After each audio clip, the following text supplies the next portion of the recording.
Every year, thousands of people in the UK go to see their GP because they aren't sleeping well, they feel overwhelmed, and it's impacting on their quality of life. It won't take long for a trained professional to spot the symptoms of stress, but do you know what exactly they're looking for? In a moment, I will share with you the symptoms of stress, and I invite you to follow along and check in with yourself to see if you meet the criteria for a stress diagnosis.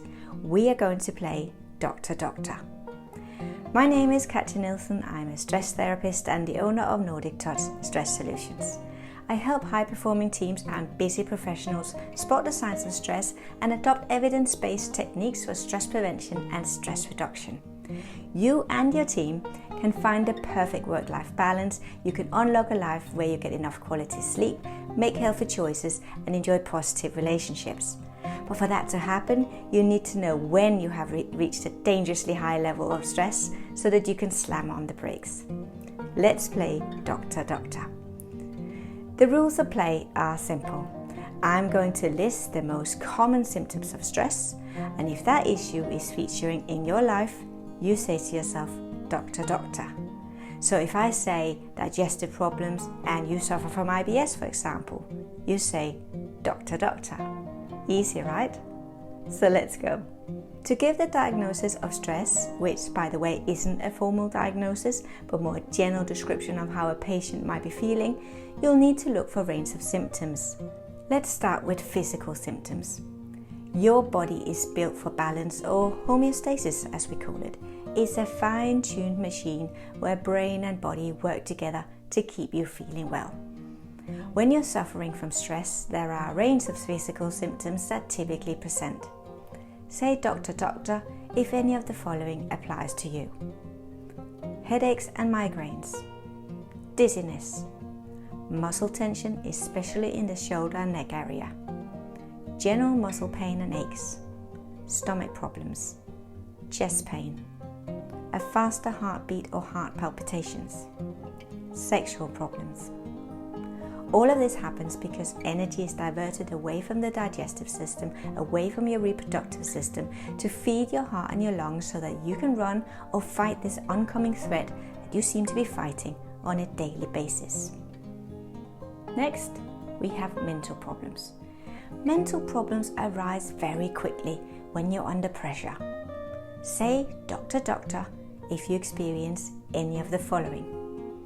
Difficulty concentrating, struggling to make decisions, feeling overwhelmed, constantly worrying, being forgetful. Finally, we have the behavioral symptoms of stress. So this is what other people can see and observe when they're with you. Say Doctor Doctor if any of the symptoms apply to you. Being irritable and snappy, sleeping too much or too little, eating too much or too little, avoiding certain places or people, drinking more, smoking more. So what do you think? How many times did you say Doctor Doctor? Now, I know what you might be thinking. You display a range of these symptoms, but you wouldn't label yourself as being stressed. That's because a range of issues can make you feel and behave in this way. Menopause, pregnancy, autoimmune diseases, or as a result of medication that you've been prescribed for a medical condition. The bottom line is that your body is in a stress state. The balance has been upset and you are not thriving. So you're off to see the Doctor Doctor. And then guess what? The doctor doesn't actually have a cure for you. There is no pill for stress. There is no operation that can surgically remove the discomfort from your body and mind. Stress is a subjective experience, and your experience is linked to a range of psychological factors such as your values, your boundaries, your self-belief, and your sense of control. The Doctor Doctor can't give you control. Only you can take control of your life.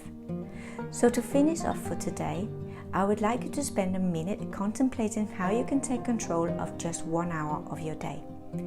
We could choose any hour, but today the hour that I want you to take charge of is the 1 hour before you go to bed.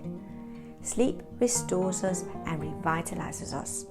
If the quality of your sleep is compromised by alcohol, caffeine, blue light, or if you go to bed after midnight, chances are that you will not wake up refreshed and clear of stress hormones. So to beat stress and feel free, start by taking full control of the hour just before bed. If you get this right, you might not need the doctor. I hope you enjoyed this video. Feel free to share it with anyone you think might need this right now. Thank you for watching.